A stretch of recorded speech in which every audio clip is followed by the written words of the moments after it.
Yes, it's something that, you'll see a lot of people kind of warn about, and saying, hey, if you're about to do your first triathlon, you should be aware that you might feel a little dizzy when you get out of the swim.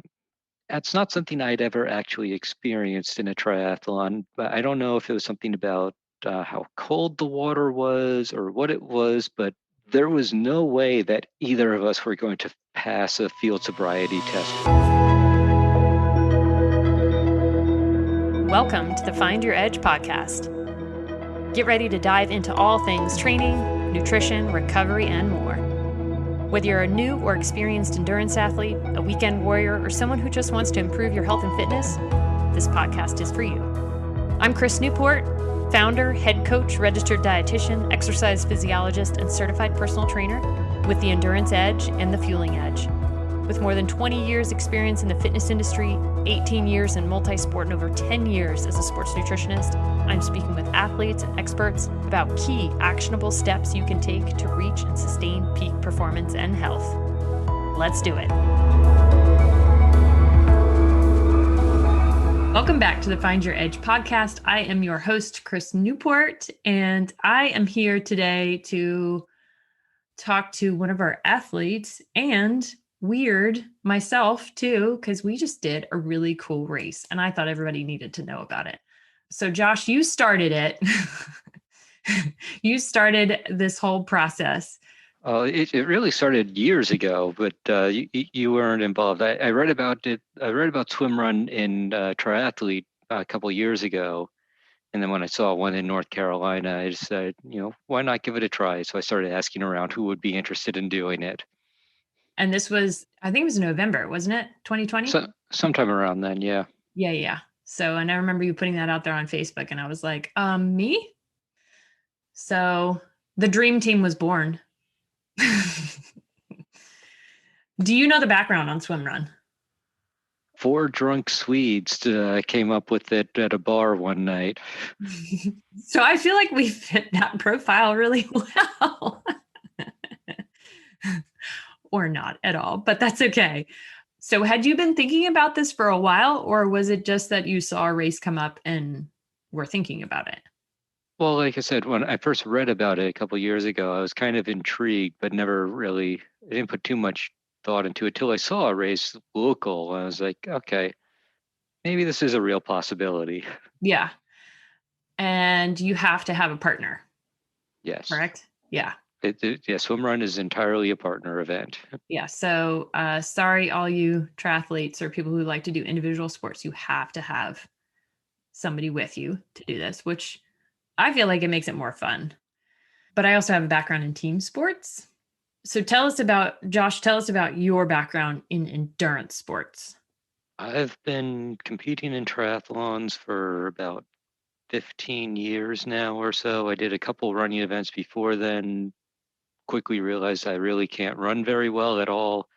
Maybe I can take the edge off of that if I throw swimming and biking in on the mix, and that seemed to help. So I've been stuck with that for a good long while. I took a couple of years off in the middle, but otherwise pretty consistent. I think I've done 8 iron distance races now and like a total of 60 or 70 triathlons all in. So definitely an experienced multi-sport athlete. How do you feel like you would have done had you not done any multi-sport events coming into SwimRun? I would have been terrified and not actually attempted it.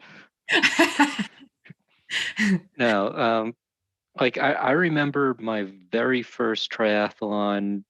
It was down not too far from Pinehurst. It was a sprint distance event, doesn't exist anymore. But it only had a 600-yard swim, but it was the first open water swim I ever did. I didn't train for it at all. And I just remember looking at the course thinking, this looks huge. I don't know how I'm going to get through this whole thing. The people around me hearing me say this were kind of laughing. It's like, it's 600 yards. But That's a big deal to a new athlete who's never done open water swimming. I felt the same way when I did my first race in open water. I was similarly terrified. well, did you actually train in open water beforehand? That's a good question because it was also a long time ago. Possibly because I did my first race with Team in Training.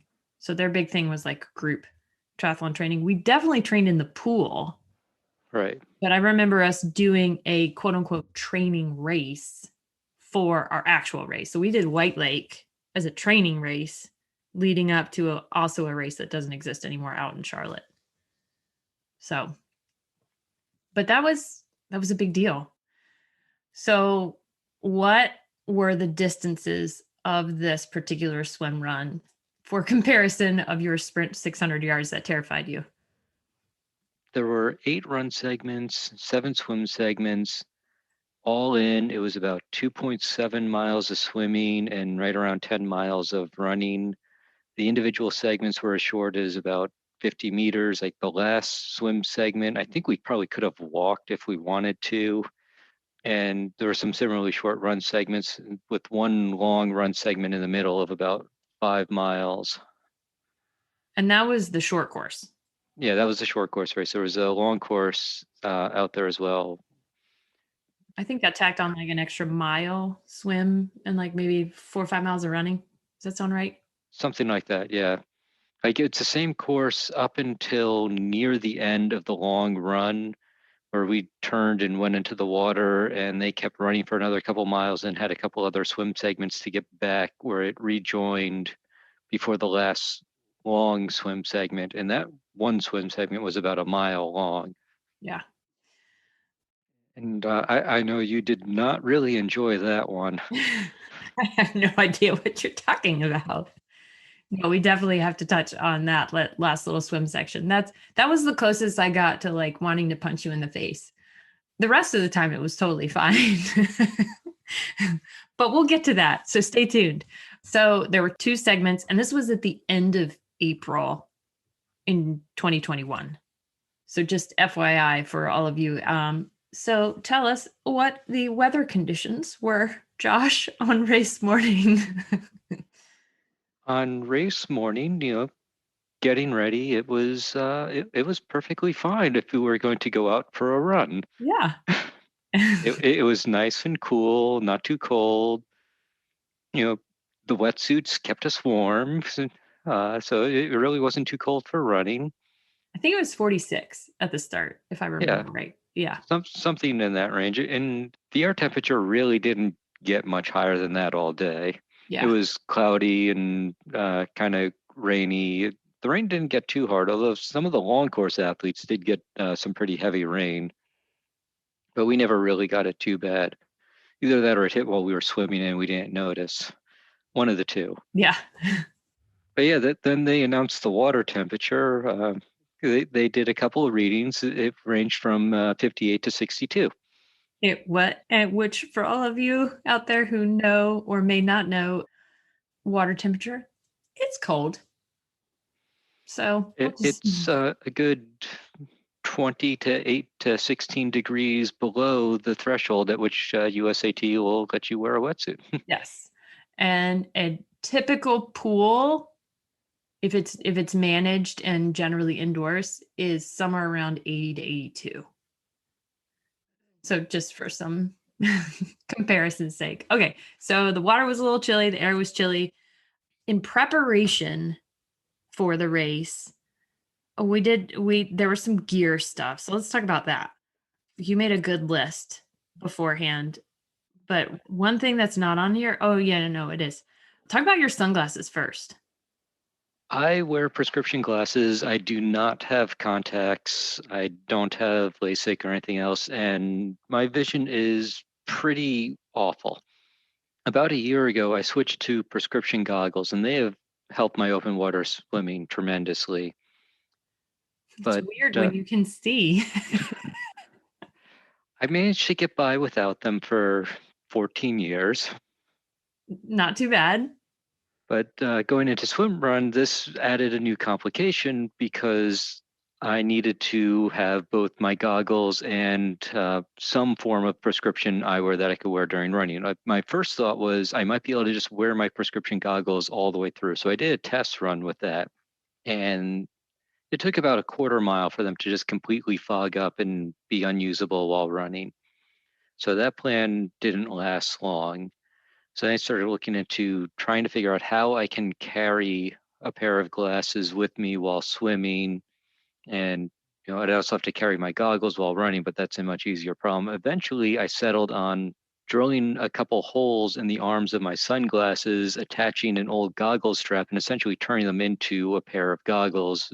And so at the many transitions, I would just have to switch. So I'd have either the goggles or the sunglasses around my neck, and the other ones would be up on top of my head. And I just have to keep switching back and forth. Except for one of the really short runs, I just left the goggles on for that one.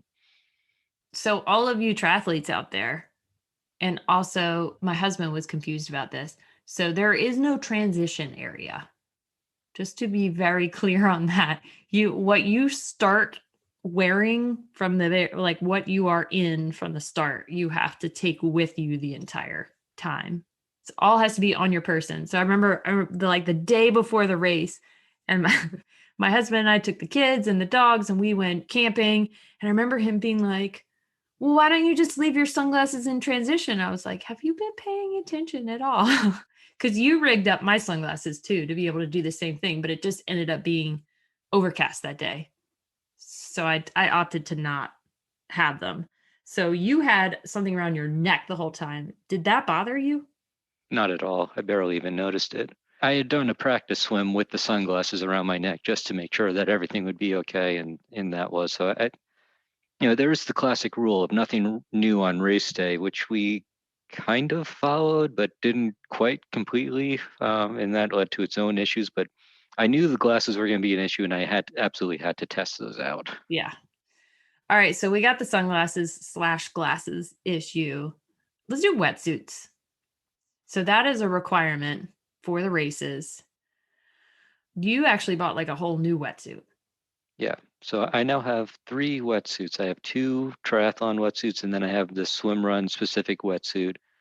So unlike a triathlon wetsuit, it's got multiple pockets. It's got loops to attach a tether, which obviously we're going to have to get to the tether. The legs are short and it has full sleeves, but it is specifically a swim run designed wetsuit. Did you mention the zipper in the front? Oh, yes. The zipper is in the front, unlike the triathlon wetsuits where the zipper's in the back, because it can get warm while running in it. So people will frequently unzip it and then rezip it throughout the race. And we did a test run in the wetsuit out at Umstead Park and got a few strange looks from that one, but that's their problem. I will have to say I left you in the dust on that one. We were both going to test out our wetsuits running, and I showed up without it and you were wearing yours. But, it's all right. You were hot that day though. Yeah, it was probably about 70 degrees that day. And so that was very warm running in that thing in our test run. During the race, it was fine since it was so much cooler. Yeah. So I ran I have a shorty for triathlon, which I got sick of legs and having to rip those things off. So I just used that. Now I definitely could have used sleeves because I was cold. So it was a sleeveless shorty and I could have used sleeves. It would have been nice to have a pocket. You were kind of my race buddy and my Sherpa because you carried my sleeve of race nutrition, which I had to remind you of after you got home. Hey, don't forget to take those out. They might get it kind of gross. So we are going to actually do this again. I'm definitely going to invest in some sleeves. Okay, so wetsuits. What else? I know you mentioned paddles and buoys. I decided I did not want paddles or buoys. Tell me about your paddles. We had done one test swim where I was wearing my shoes, and that creates a lot of drag, both just from having your legs lower and just the drag on the shoes themselves. So I thought having the paddles would be helpful just to kind of overcome all that drag, especially considering that we had decided that I would be leading the entire swim, so I wasn't going to get much of a draft effect on that. We'll get to that here in a minute. I've never really enjoyed swimming with the pole buoy, so a lot of the competitors that we saw, they had pole buoys rigged up with cords so that they would just remain tied to their leg the entire time and they didn't have to worry about actually holding it. But I didn't want to try that, so I just went with the paddles. Then it did get cumbersome having them on the run segments, particularly when we were like clambering out of the water in some muddy areas and trying to not lose them. they got pretty coated in mud by the end of it. So I think I'm going to leave the paddles at home for the next one. And then shoes. Let's talk about that because it's really weird to swim in your shoes. Yes, it I have is. to say. Just a touch of drag. But you had a unique shoe situation. So I just ended up, I was going to try to do more of a minimalist shoe. So it would be a little bit easier to swim in. But I just got so used to running, and I've got a pair of ultras and I love them. So I just said, you know what? I'm going for it. So I had a pair of socks and my ultra shoes on. You, on the other hand, got specific swim run shoes and neglected to wear socks. I was wearing socks. I just not was not wearing tall enough Oh, socks. tall enough socks. Okay. So, and it's 4 weeks after race day. Tomorrow will be 4 weeks. Yeah. Yeah, and you're still paying for that injury. So tell us about that. Yes. So bought the swim run specific wetsuit and also bought the swim run specific shoes because I'm kind of a gear collector. So these shoes have a built-in neoprene gaiter, and I had done several test runs in the shoes out at Umstead, and one was, I think the longest one was 8 miles. And while I did have issues with them being minimalist shoes and just having a very stiff upper, I didn't have any problems with the gaiter. So I just kind of ignored that. But I never actually ran in them with them wet. So that was a big part of the don't try anything new on race day. You really need to do race day simulation with your gear. It's not enough to actually to just use the gear. You really need to get a proper simulation. So early in the race, it was fine. Everything was good. Towards the end of the long run in the middle, my right ankle starts hurting. After we get out of the water the last time, we've got 3 more miles of running. My right ankle's hurting a lot, and my left ankle starts hurting a little bit. It didn't get as bad. So we're approaching the finish line. We see another team in front of us. You're pushing, saying, "Oh, come on, let's catch them." And I was not having it. you you gave me the Which big F you. which was the exact opposite of some of the earlier runs where I was pushing the pace and I was like, come on, it's a race, let's go. But we do need to talk more about pacing later. Yeah. But after the race, I looked down to see just how badly I had been chafing. Because And you didn't complain. I don't remember you complaining about anything hurting until that very last little segment. well, even then, I was just complaining about visibility. I didn't actually mention my ankles to you till after the race, and I saw just how much they were bleeding. Yeah. So my left ankle is mostly healed, and my right ankle still pretty badly torn up. Mm. Yeah. And it didn't help that I fell yesterday when running in Umstead again. Just add some more cuts and bruises to Yeah. everything. Yeah. That's how we roll. I know a lot of people were mentioning to me who had never done this sport before. They're like, you ran in your wetsuit? Like, yes. They're like, oh, that must be terrible chafing. I did not experience anything like that. Of course, I definitely had my neck all lubed up and my shoulders all lubed up, but it sounds like most of your issues were on your shoes too. Did you have any issues with your wetsuit? No, not during the race. I did during the training run, in that like all the wetsuits I had won before, chafing on the back of my neck has always been an issue for me. But I found out that chafing on the front of my neck was also an issue in this wetsuit. So I just made sure before the race to make sure I lubricated my entire neck, but I didn't have any issues with the wetsuit anywhere else besides that. Yeah, we can check that box, thankfully. All right, so let's talk about pacing. Seeing that I coach you, I also know what your paces are, which is one of the reasons why I also knew that if I volunteered for the race, I wouldn't have an issue keeping up or vice versa. Although training for a pool swim during COVID has been challenging because you can generally only get like a 30 or 45-minute slot to try to train for a 2.7-mile swim is interesting. And then, of course, it's cold in April and March, but we did get in the open water beforehand. So, yeah, we definitely need to talk about our swim simulation in the open water because we're also wearing a tether. You cannot be in this particular race. It was no more than 10 meters apart. Right. We chose to wear a 10-foot tether while swimming, and for the really short runs, we took it off for the longer run segments. So yeah, what do you want to say about pacing?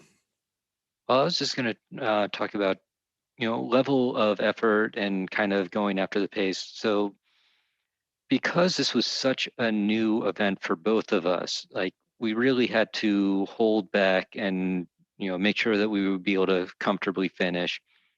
Like at the end when we were, a mile or two away, you were trying to push the pace, but up until then, we were really very cautious with our pacing as compared to, say, White Lake, which I did the following weekend, where, it's a very known quantity. And I was able to, I knew exactly what pace I needed to hit from the starting gun all the way to the end. And that was a much higher level of effort because it was a known quantity, whereas this was just, Yeah, with we trail had to be running, we had to be very conservative. yeah.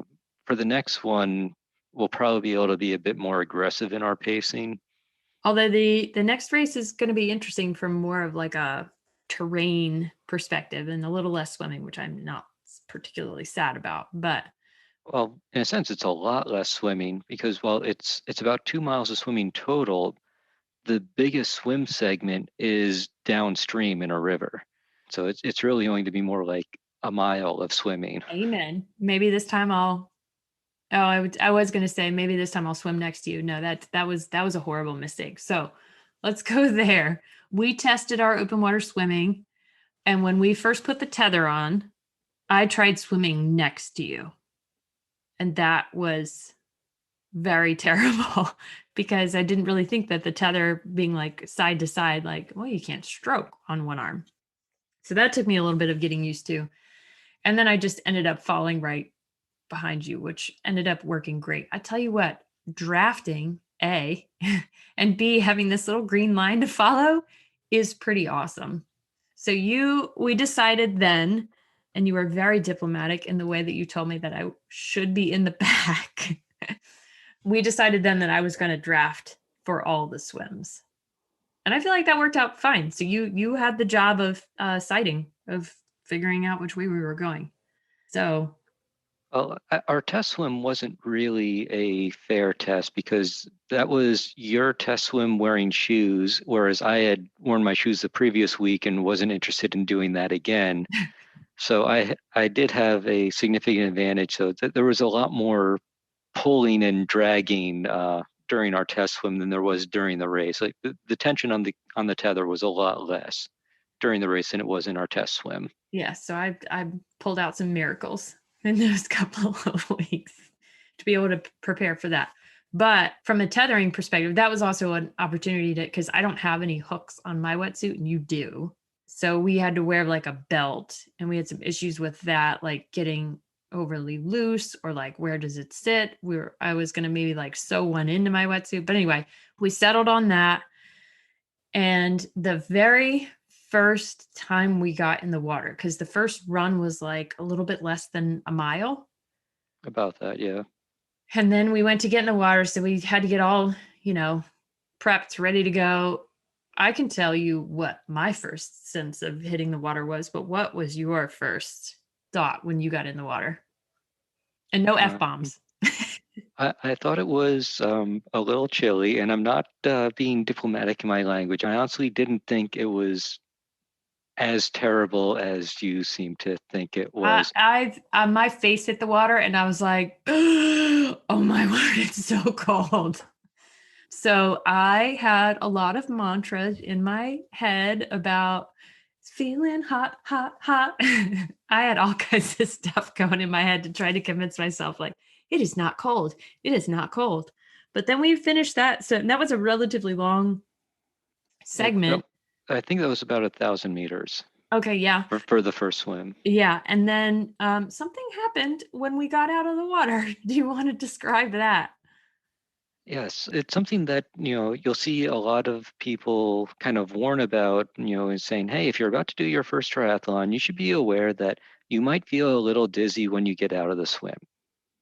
That's not something I'd ever actually experienced in a triathlon, but I don't know if it was something about how cold the water was or what it was, but there was no way that either of us were going to pass a field sobriety test when we got out of the water. We could barely stand up for what, 3-4 minutes. Yeah, it was pretty bizarre. Just like literally like side to side, like, oh my gosh, I cannot stand up straight. I'm not sure how we're going to continue moving, but there was an aid station right there. Right. I think it helped to get a little bit of sports drink in us, and then it wore off relatively quickly. But it was definitely a couple minutes of being like out of sorts. That was bananas. So Yeah. speaking of sports drinks, nutrition. Yes. Yeah. Unlike a triathlon where you can, bring all your own nutrition, you really are completely dependent on the race organizers for all your nutrition because you can't bring anything to drink unless you're carrying a water bottle through the swims, and that would just be crazy. Mm-hmm. We did carry a little bit of food, but not much. It's just because of the race logistics and because there's no transition areas, you have to do with whatever they're giving you, and it mostly worked out. Yeah, I think so. Plus, it also was in our benefit because it was colder and, not having to deal with some of the heat and excess sweating. But yeah, luckily they had things that were tolerable, certainly on my end. So I feel like that mostly worked out. So, having considered all of that experience, obviously we're going to do it again. But other than the shoes and for me, the wetsuit, anything you would have done differently? Not really. I did mention that, for the next one, I'm not bringing the paddles, but I think I still would have kept the paddles for this race just because of the format and the distances. Whereas the paddles will be more of a hindrance on the next one because there's so much more running and less swimming and rock climbing, which will be a new adventure for both of us. Yes, I am very excited about that, but no shocker there. To tie it up, I think we do need to make our way back to when I nearly punched you in the face. And that was after that very last swim segment. And I was so cold. Like my fingers were blue until we got to the 5 mile run segment. It was probably not until halfway or even 3/4 of the way till I could like feel the ends of my fingertips again. And my toes were pretty much numb the entire time. But by that last swim segment, I was like shivering. And I remember you were like, hang on, I got to stop. And I was like, oh my God, if we don't move, I might die. Yeah, I'm very sorry about that. I wrapped the tether around me and hooked it up as quickly as I could and started running. And then I realized I had hooked it in the wrong spot and it was about to fall down and wrap around my ankles. I had to redo it, and it was like, and I could see how miserable you were, and I was just rushing through that. You And that survived. was that was like the only time we had spectators too. Right. Like, oh look, all these people to see me being like, why aren't we moving? You didn't have to have any of your toes amputated after the race, so I consider this didn't. success. I totally agree. I totally agree. I think my husband was shocked. He was like, you have like the tightest, like the smallest tolerance for cold. And I'm pretty impressed with myself, actually, I will have to say. So to the point where we signed up for the next race, like within a week. Well, it was 2 days later because for the next race we actually have to apply, prove that we know what we're doing. They're not letting just anyone sign up. So it was, yeah, the next day we had a group swim with some of your other clients, and then I think it was, yeah, so it was the next day that I put in the application, and then like 2 days later we got approved Yeah. and signed up. So we're doing all this madness again. Any recommendations or any suggestions you would have for anybody who's thinking about doing this sport, whether they're a multi-sport athlete or not? Because I know I certainly would encourage anybody to try a multi-sport first before doing this, but I thought it was an adventure. Race simulation for all of your gear, every little bit of it. That's my biggest piece of advice. All right. Awesome. Well, thank you everybody for listening. Josh, thanks for joining us. Yep, thank you. We will catch you on the next episode of the Find Your Edge podcast.